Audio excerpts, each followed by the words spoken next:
Hi friends, ఎన్నాళ్ళుగానో hit లేక చాలా కష్టాలు పడుతున్న రాజ్ తరుణ్ పాంచ్ మినార్ అనే సినిమాతో ముందుకొచ్చాడు. రాశి సింగ్ హీరోయిన్గా నటించిన ఈ సినిమాలో రవివర్మ, అజయ్ ఘోష్, బ్రహ్మాజీ ప్రధాన పాత్రలు పోషించారు.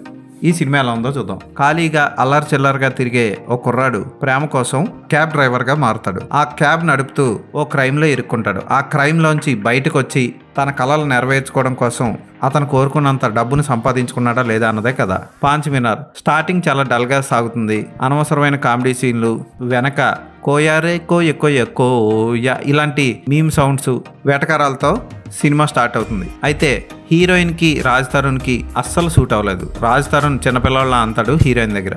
అయినా పర్వాలేదు, ఏదో అడ్జస్ట్ అయిపోవచ్చు. హీరోయిన్ చాలా తక్కువగానే చూపించాడు దర్శకుడు. ఎప్పుడైతే క్రైమ్ స్టార్ట్ అవుతుందో ఇంకా అక్కడి నుంచి సినిమా స్పీడ్ అందుకుంటుంది. పర్వాలేదు అనిపించేలా తీశారు దర్శకుడు అక్కడి నుంచి. అయితే మధ్య మధ్యలో విచ్చలవిడిగా శుభలగ్నం సినిమాలో ఆమని టైప్లో హీరో ఖర్చులు పెడుతూ టైం వేస్ట్ చేస్తూ ఉంటాడు. సినిమా ముందుకెళ్ళదు. అందుకనే క్లైమాక్స్ని హడావుడిగా ముగించేస్తాడు దర్శకుడు. హత్యకి, డబ్బుకి లింక్ పెట్టిన విధానం ఇవన్నీ చాలా సినిమాల్లో మనం చూసినవే. కొత్తగా ఏదైనా చెప్పాడా దర్శకుడు అంటే కొత్తదనం ఏ కోసనా మీకు కనపడదు. రాజ్ తరుణ్ పర్ఫార్మెన్స్ బాగుంది.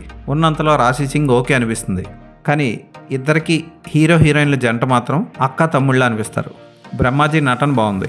ఫిష్ వెంకట్ స్వర్గస్థులైనా సరే ఈ సినిమాలో కనపడడం విశేషం. అంటే ఈ సినిమా చాలా రోజుల క్రితం తీసిందని. ఫిష్ వెంకట్ కారు తాళాలు తీసే సన్నివేశం ఆకట్టుకుంటుంది. జోక్గా అనిపించింది కొంచెం.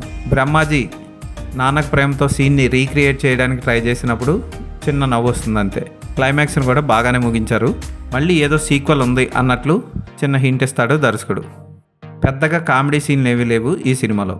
యాక్షన్ సీన్లు కూడా అంత గొప్పగా లేవు. ఇక పాటల గురించి చెప్పుకోకపోవడం మంచిది. భయంకరంగా ఉన్నాయి పాటలు, ఒక్క పాట కూడా బాగోదు. ఈ సినిమా థియేటర్లో రిలీజ్ అయిన వారం రోజులకే ఓటీటీలోకి ఎందుకు వచ్చిందా అన్నది మీరే అర్థం చేసుకోండి. నాకైతే ఈ సినిమా ఓకే అనిపిస్తుంది. అమెజాన్ ప్రైమ్లో తెలుగులో లభిస్తుంది. పోలీస్ ఆఫీసర్గా నటించిన వ్యక్తి కూడా ఓకే అనిపిస్తాడు.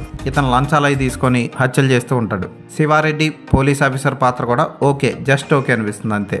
పెద్దగా నవ్వించే సీన్ ఒకటి లేదు. కిల్లర్స్గా నటించిన ఇద్దరు కూడా తమ పాత్రలకు న్యాయం చేశారు.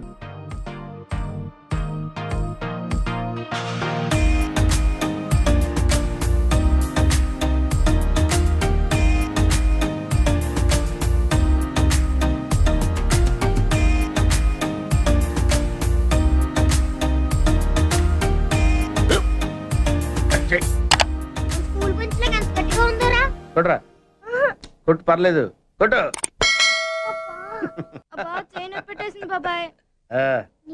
ఏంటి నువ్వు కొడతావా? వాణ్ణి నేను కొట్టడం లేదమ్మా, వాణ్ణే నన్ను కొట్టమంటున్నాను.